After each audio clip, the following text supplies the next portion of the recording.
গেছি এই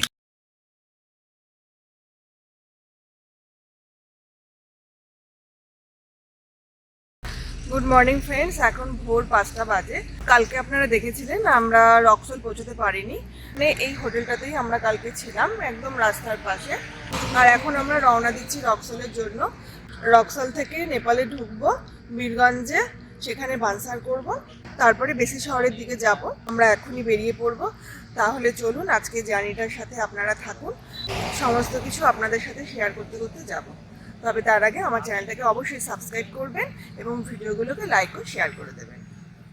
আমাদের যাত্রা শুরু।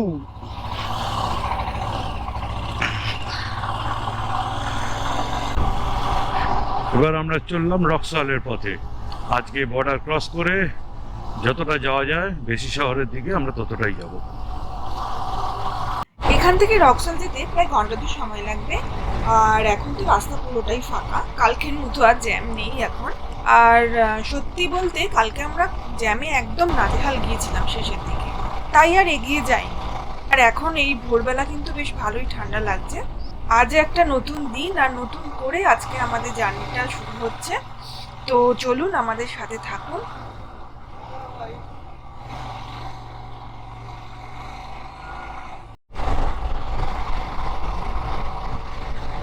আজকে অল্প অল্প কুয়াশা আছে, বেশ ভালোই লাগছে, ঠান্ডা ঠান্ডা মিষ্টি মিষ্টি ঠান্ডা আছে, কুয়াশাও আছে।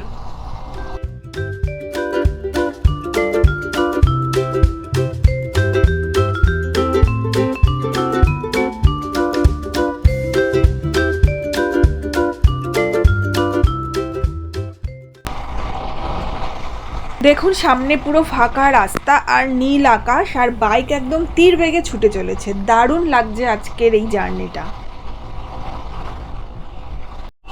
মতিহারি শহরের সকালবেলায় প্রচুর ভিড়, একদম শহরের মাঝখান দিয়ে যেতে রাস্তাটা প্রচুর ভিড়, প্রচুর ভিড়। লোকজন যেখান সেখান দিয়ে রাস্তায় ঢুকে পড়ছে, কোনো ইয়ে নেই। সকালবেলা খালি খালি বাবু ভেবেছিলাম, কোনো নিয়ম নেই। একটাই নিয়ম, নিজেকে বাঁচিয়ে যেতে হবে আর লোকজনকে বাঁচাতে হবে।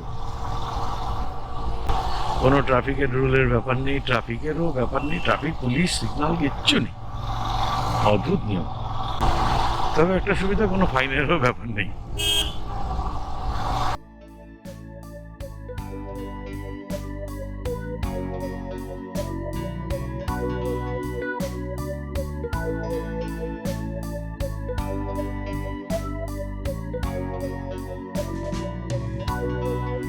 বন্ধুরা দেখুন, এদিকে তো পুরো এলাকা জুড়ে কাশবন হয়ে রয়েছে, খুব ভালো লাগছে দেখতে।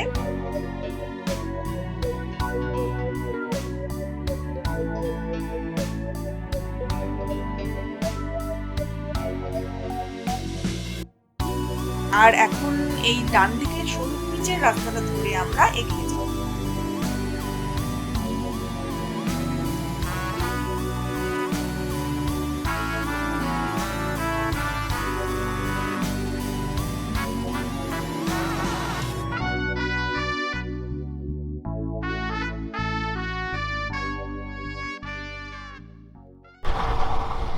গুগল চার্জে আমাদের ভেতরের রাস্তা দেখিয়েছে, সেই রাস্তা দিয়ে আমরা যাচ্ছি এখন রক্সলের পথে।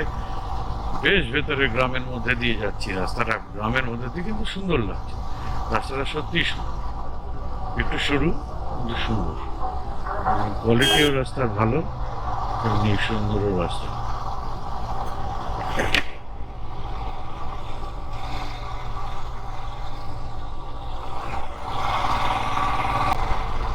এই রাস্তাটাও কিন্তু বেশ সুন্দর। আর এখানেও দেখছি অনেক ঝাড়ু গাছ রয়েছে, যেটা আমরা দেখেছিলাম মেঘালয়।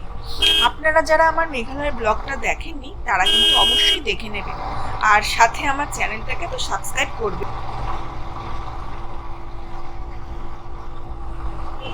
কাশফুল ভরা, একদম পুরো জায়গাটায় ভরে ভরে কাশফুল, বাড়ির মাঝখানেও কাশফুল। গ্রামের সুন্দর রাস্তাটা ছেড়ে আমরা আবার মেন রোডে উঠে পড়েছি।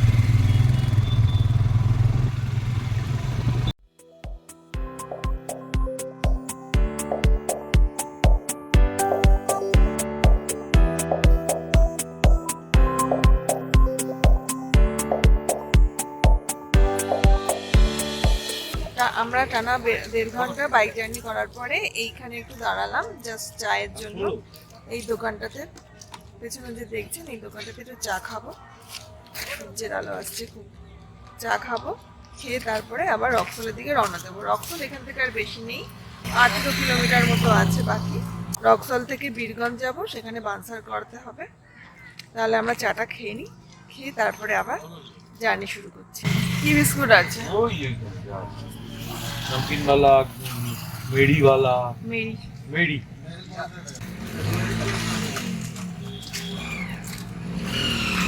Thank you. नाम बताओ। আমরা এই দোকান থেকে চা খেয়ে নিলাম। কি জোর লরির আওয়াজ বাবা, ব্যান্ড পার্টি বাজাতে বাজাতে যাচ্ছে। এখান থেকে আর 16 কিলোমিটার হচ্ছে রক্সল বর্ডার। ও হিরো।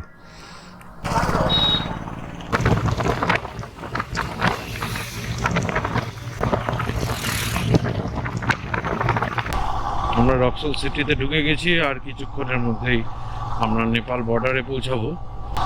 মোটামুটি 10-15 মিনিট লাগবে হয়তো রক্সল থেকে বীরগঞ্জে পৌঁছাতে। ইন্ডিয়ার সাইডটার নাম হচ্ছে রক্সল আর নেপালের সাইডটার নাম হচ্ছে বীরগঞ্জ। ভারতের দিকের যে অংশ সেটা হচ্ছে এরকম, আর নেপালের দিকটা একটু আলাদা। দুটো যখন পরিষ্কার বোঝা যায় যে দুটো তো আলাদা দেশের বর্ডারের লোকজনের অ্যাক্টিভিটিস, দুটো দুরকম। তবে জায়গা দেখলে কিছু বোঝা যায় না, মানে প্রায় জায়গা একই রকম দেখতে লাগে। বর্ডারের আশেপাশে বাড়ি বাড়ি পরিস্থিতি সব একই রকম লাগে, কিন্তু বর্ডার ক্রস করে যাওয়ার পর সবটাই প্রায় অন্যরকম হয়ে যায়। হালকা হালকা দেখা যাচ্ছে বর্ডারের ইয়ে, এখানে গোপ্রোতে কতটা দেখানো যাবে জানি না, তবে বর্ডারের এলাকা দেখা যাচ্ছে দূর থেকে। তবে এই জায়গাটা জ্যাম প্রচুর আছে, বর্ডার সবসময় জ্যাম হয়, এটা ঘটনা। আজ থেকে 4-5 বছর আগের ঘটনা যদি আমি বলি, এইসব জায়গা ছিল নরকের মতন, পুরো কাদা কাদা, পুরো মাটি, এরকম রাস্তা ছিল না। এই রাস্তা খুব কিছুদিনের আগেই হয়তো তৈরি হয়েছে।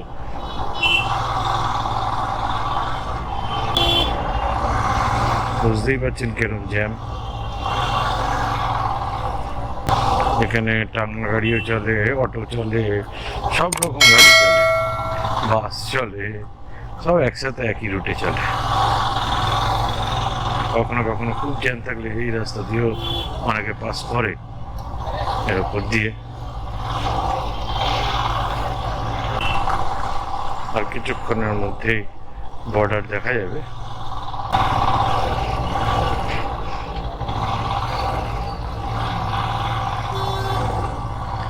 আর কিছুক্ষণের মধ্যে আমরা নেপাল বর্ডারে ঢুকছি। Indian custom.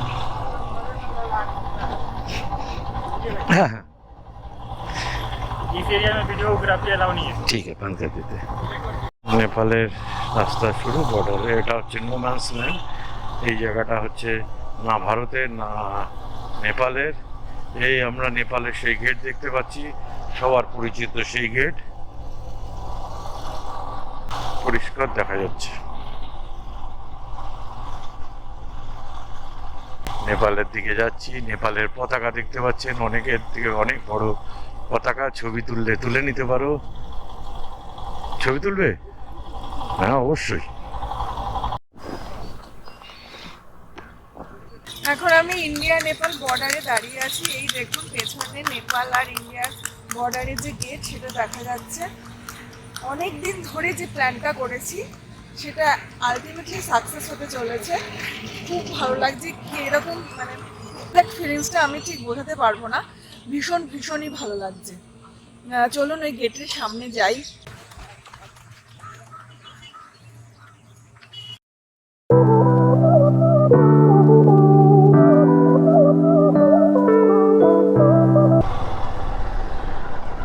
আমরা এখন নেপালের রাস্তায় বাইক রাইড করছি। উফ, ভাবতেই পারছি না, একটা একটা অন্যরকম আলাদা ফিলিংস হচ্ছে। এটা হলো বানসারের অফিস। এখন বাইকের জন্য এখান থেকে বানসার করা।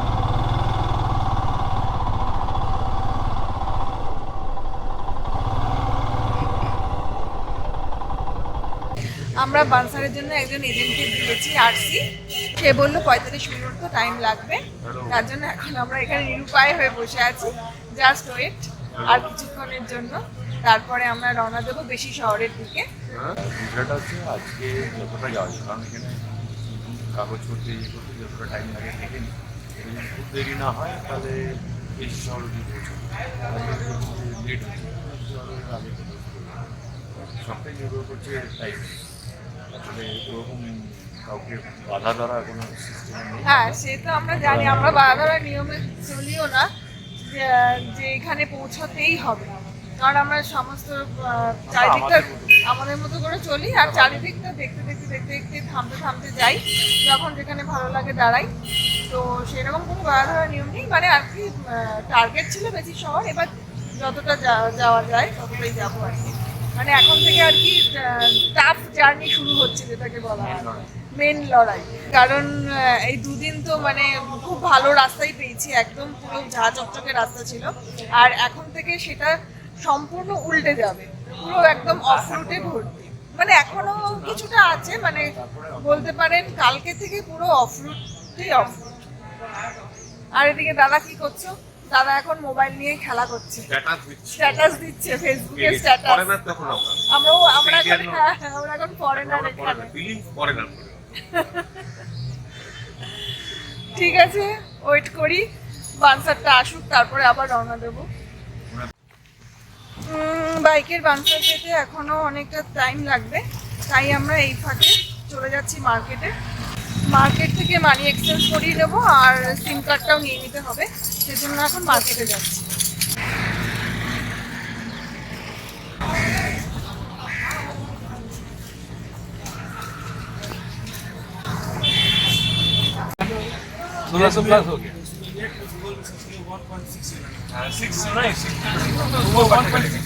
এখন রেট নিয়ে তর্কাতর্কি চলছে। আমরা 100 টাকায় 160 টাকা চাইছি, কিন্তু ও সেটা দেবে না। তো শেষে 100 টাকায় 156 টাকা দিতে রাজি হয়েছে। এই রেটেই আমরা মানি এক্সচেঞ্জ করে নিই। এই দোকান থেকে আমরা সিম কার্ড নিয়েছি আর মানি এক্সচেঞ্জ করিয়েছি। আপনারা ডাইরেক্ট এই দোকানে চলে আসতে পারেন, কোনো এজেন্ট লাগবে না। আর আপনাদেরকে আবার এই দোকানটা দেখিয়ে দিচ্ছি। এই যে এই মেন রোড থেকে বেরিয়েই জাস্ট ডান দিকে ঘুরলেই এই দোকান।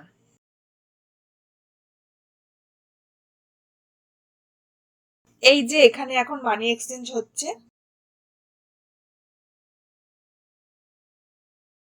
আমরা মানি এক্সচেঞ্জ করে রং বেরঙের নতুন টাকা পেয়ে গেছি। এখন যা খরচ করব সব এই টাকাতেই করতে হবে। এখন বুঝতে পারছি না কোনটা কি টাকা, বারবার করে দেখতে হচ্ছে, একটু তো সময় লাগবেই। এই যে আমরা বানসার পেয়ে গেছি বাইকের, এর জন্য আমাদের শুধু জাস্ট গাড়ির আরসি লেগেছে, আর আমরা একজন এজেন্টকে দিয়েই করিয়েছি, তাকে কিছু পে করতে হয়েছে। আর এই বানসারের জন্য পার ডে নেপালি 200 টাকা করে লেগেছে। আর আমরা 14 দিনের বানসার বানিয়েছি। প্রথমে কিন্তু 14 দিনে দিতে চাইনি, তবে আমরা গিয়ে রিকোয়েস্ট করার পরে সেটা 14 দিনের দিয়ে দিয়েছে। আর 14 দিনের জন্য মোট লাগলো নেপালি টাকা 2800। এবার বানসার নিয়ে আমরা নেপালের দিকে যাত্রা শুরু করছি। এখন আমরা নেপালের রাস্তায় গাড়ি চালাচ্ছি। এমনি রাস্তা তো খুব অসাধারণ ভালো, ট্রাফিক একটু বেশি, ট্রাফিকের লোকজন বেশির থেকেও বড় জিনিস হচ্ছে মানে